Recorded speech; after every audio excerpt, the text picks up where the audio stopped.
Graça e paz, meus amados. Atos dos Apóstolos, capítulo 2, versículo 42, e os 4 pilares da igreja: a doutrina dos apóstolos, a comunhão, o partir do pão e as orações. Você já fez a sua devocional hoje? É a pergunta que eu tenho feito para que nós possamos lembrar da necessidade de estarmos fazendo a nossa devocional e para isso estarmos em comunhão com o nosso Deus. E isso se faz através da leitura da palavra e através da oração. Quando você se preocupa em ler a palavra de Deus e orar, você, quando faz isso, você não está fazendo para ajudar o nosso pastor, o pastor Anderson, ou a mim. Muito pelo contrário, é um bem que você está fazendo a si mesmo. Por quê? Quanto mais você estuda a palavra e ora, você está se aproximando mais de Deus. A palavra de Deus nos fala que quando não há profecia, o povo peca. Por isso nós nos preocupamos em estar sempre lembrando que há necessidade de estarmos lendo a palavra e estarmos em oração. E isso independe de você estar na igreja ou não. É algo que você pode fazer em seu lar, em sua casa, sozinho, com sua família, mas é algo necessário, algo importantíssimo para o seu crescimento espiritual. Nós precisamos a cada dia nos preocuparmos com o nosso crescimento. E é algo que adquirimos dia a dia, através da leitura da palavra e através da oração. Eu sou o pastor Aías Miranda e o meu objetivo é passar para você um pouco do pouco que sei da palavra de Deus. Antes de entrarmos diretamente no estudo da nossa lição, eu gostaria de estar respondendo uma pergunta feita pela irmã Simone na aula passada. Vou ler a pergunta.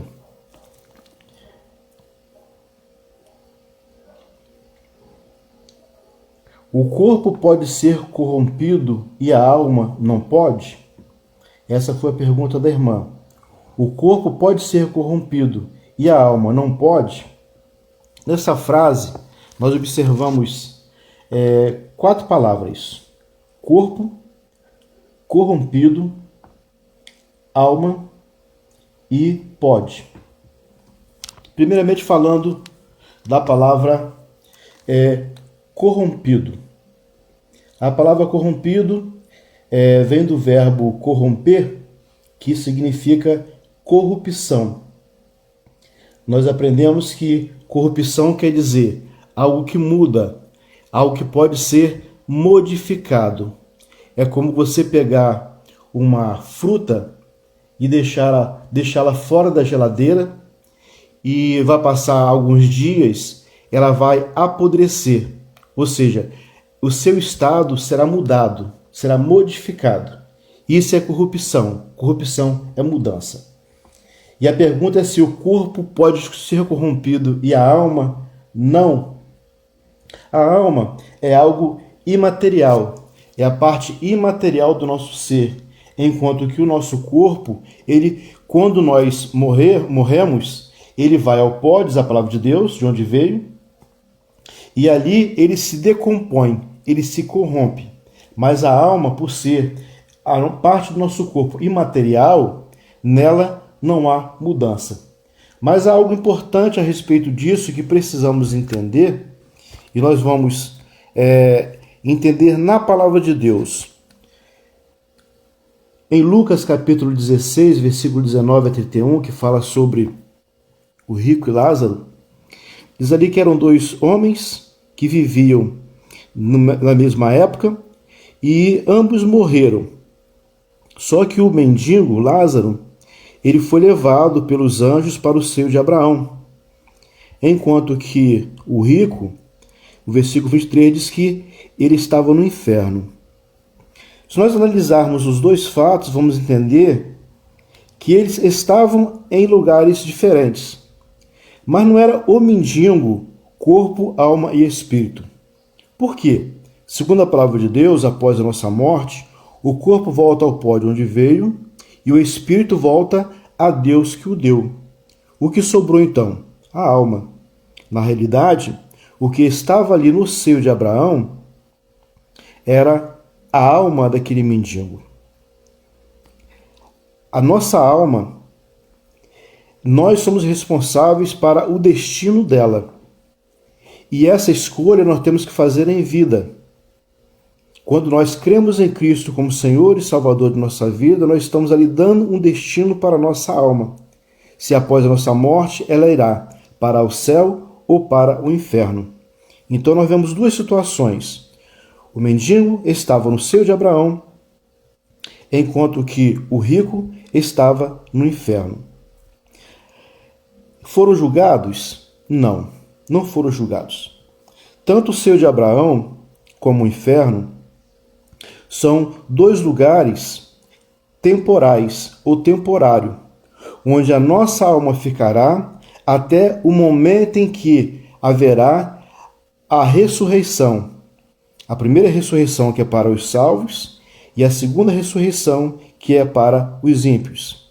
Ainda nesse mesmo texto, nesse mesmo capítulo, nesse mesmo livro de Lucas, no capítulo 23, versículos 42 e 43, diz o seguinte: Então disse, Senhor, lembra-te de mim quando entrares no teu reino. Respondeu-lhe Jesus: Em verdade te digo que hoje estarás comigo no paraíso. Quando Cristo estava na cruz, bem próximo de ser morto, ali ao seu lado estavam dois homens, dois ladrões, e um deles se arrependeu naquele momento. E Cristo fez uma promessa para ele. Cristo prometeu que hoje mesmo ele estaria com ele no paraíso. Mas aquele homem foi sepultado, ele foi enterrado depois que foi tirado da cruz. E repetimos, o corpo foi ao pó de onde veio e o espírito daquele homem, aquele ladrão, arrependido, foi a Deus que o deu. O que sobrou? A alma. A alma daquele homem é que estaria no paraíso com Jesus.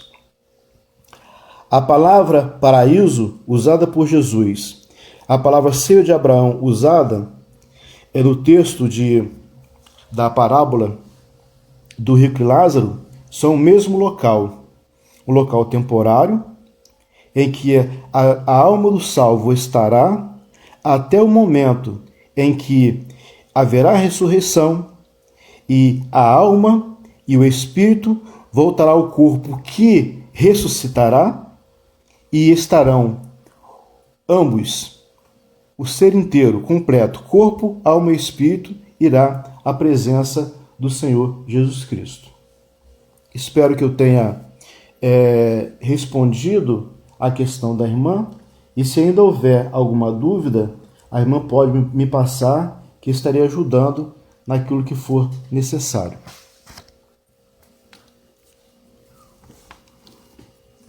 Hoje estaremos terminando a lição número 2, tópico número 4 da revista da Escola Dominical, a aula 3 desse assunto, sobre o Espírito. O tema da lição é a natureza humana, e o texto base da lição se encontra em Gênesis capítulo 2, versículo 7, e Efésios capítulo 2, versículo 4 a 7. Vamos juntos fazer essa leitura. Convido você a pegar a sua Bíblia, a sua revista, e estaremos juntos lendo a palavra de Deus. Gênesis 2, versículo 7. E formou o Senhor Deus o homem do pó da terra, e soprou em seus narizes o fôlego da vida, e o homem foi feito alma vivente. Efésios capítulo 2, versículo 4 a 10. Mas Deus, que é riquíssimo em misericórdia, pelo seu muito amor com que nos amou, estando nós ainda mortos em nossas ofensas, nos vivificou juntamente com Cristo. Pela graça sois salvos. E nos ressuscitou juntamente com ele, e nos fez sentar nos lugares celestiais em Cristo Jesus, para mostrar nos séculos vindouros as abundantes riquezas da sua graça, pela sua benignidade para conosco em Cristo Jesus. Porque pela graça sois salvos por meio da fé, e isso não vem de vós, é dom de Deus. Não vem das obras para que ninguém se glorie, porque somos feitura sua, criados em Cristo Jesus para as boas obras, as quais Deus preparou para que andássemos nela. Tópico número 4. A natureza teológica. Nós já estudamos a natureza psicológica, que é a alma. Estudamos a natureza biológica, que é o corpo. E agora estamos estudando a natureza teológica, que é o espírito. E estaremos encerrando este assunto hoje, se assim Deus nos permitir. Lembrando os amados, eu gosto sempre de estar lembrando do que já estudamos, porque vai chegar um momento em que estaremos fisicamente juntos na igreja. E eu estarei fazendo essas perguntas para os irmãos. E com certeza gostaria de ter a resposta, porque praticamente todas as aulas têm falado a respeito disso. Primeiro, nosso Deus é composto da pessoa do Pai, a pessoa do Filho e a pessoa do Espírito Santo. São 3 pessoas que na Trindade formam o nosso Deus. O nosso Deus é um ser completo formado por essas 3 pessoas em sua Trindade. E pelo fato do nosso Deus ser um Deus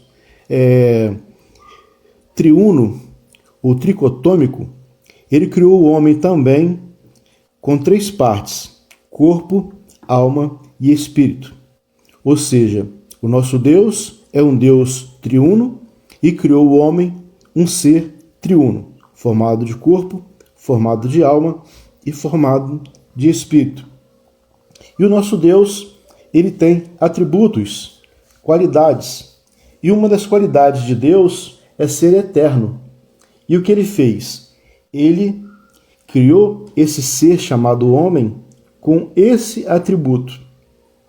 O homem é um ser que foi criado por Deus para ser eterno. A diferença é que a eternidade de Deus é diferente da eternidade do homem. Por quê? O nosso Deus, ele é eterno, ele não tem princípio. Ele existe antes de tudo existir, mas o homem, ele tem uma data de início.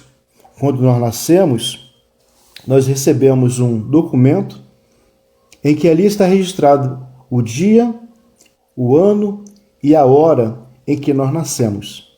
Ou seja, a nossa eternidade, ela tem início. Não tem fim, mas tem início. Já a eternidade de Deus não tem início e nem fim. E gostaria de fazer uma brincadeira. Cada um vai postar 3 atributos de Deus no grupo da escola dominical. E na semana que vem, a partir da semana que vem, cada aula estaremos falando sobre um desses atributos. O Espírito. O Espírito do cristão. Nós, na aula passada, falamos que estaríamos falando a respeito do futuro do espírito humano. Já mostramos que o espírito sai do corpo na hora da morte, Tiago 2,26, e a Bíblia confirma isso em muitas passagens. Quando Estevão estava para morrer, ele disse: Senhor Jesus, recebe o meu espírito. Atos 7,59. Ele estava seguindo o exemplo de seu Senhor, que também entregou o seu espírito, dizendo: Pai, nas tuas mãos entrego o meu espírito. Lucas 23, versículo 46. Quando o espírito sai do corpo, este morre, mas o espírito continua vivendo. Salomão nos diz que ele volta a Deus, Eclesiastes 2, versículo 7. Já falamos sobre isso hoje. Porém, isso não quer dizer que todos os espíritos estarão no mesmo lugar. A Bíblia mostra claramente a sorte diferente dos espíritos dos salvos e dos espíritos dos perdidos.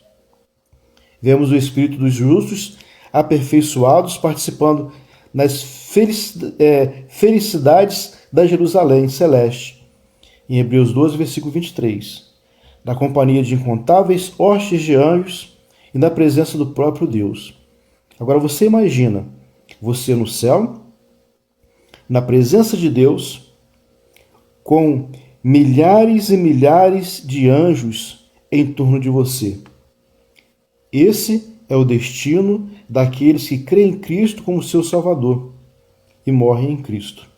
Esse é o destino dos salvos. No capítulo anterior, nós notamos que a alma torna a entrar no seu corpo, na ressurreição. E agora podemos verificar que o Espírito também volta ao seu corpo.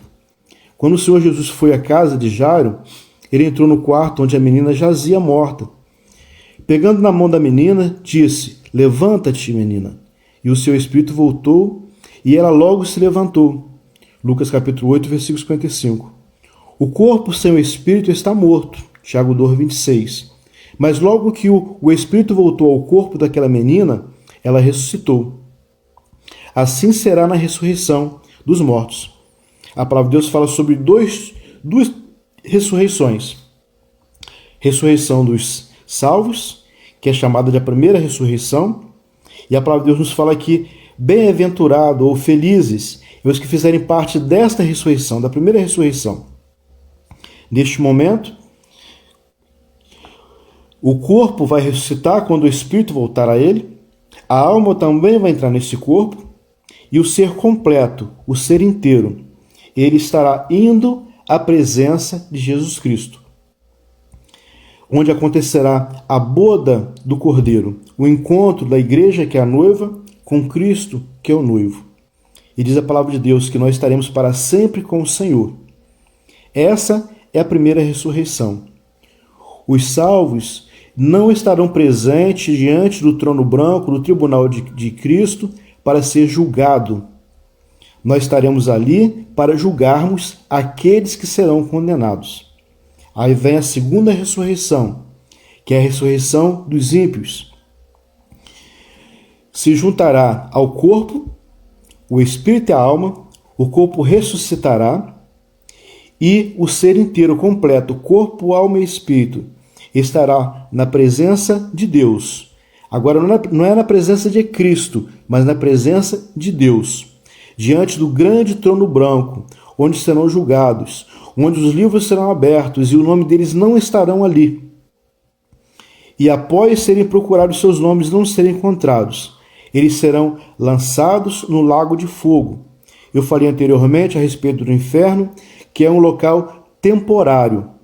As almas sairão do inferno, se juntará ao corpo juntamente com o espírito, e o ser inteiro irá à presença de Deus para ser julgado, chamado de o grande e terrível dia do Senhor, o dia do juízo final, o julgamento do trono branco de Deus, em que ali ele receberá a sua sentença, e o ser completo, corpo, alma e espírito, será lançado no lago de fogo, que a palavra de Deus chama de segunda morte ou morte eterna. E ali ficará em tormento para sempre, diz a palavra de Deus. Graças te dou, visto que por modo assombrosamente maravilhoso me formaste. As tuas obras são admiráveis, e a minha alma o sabe muito bem. Salmo 139, versículo 14. O mesmo Deus da paz vos santifique em tudo, e todo o vosso espírito, e alma, e corpo sejam plenamente conservados, irrepreensíveis, para a vinda de nosso Senhor Jesus Cristo. 1 Tessalonicenses capítulo 5, versículo 23. Que o Senhor nos abençoe. Amém.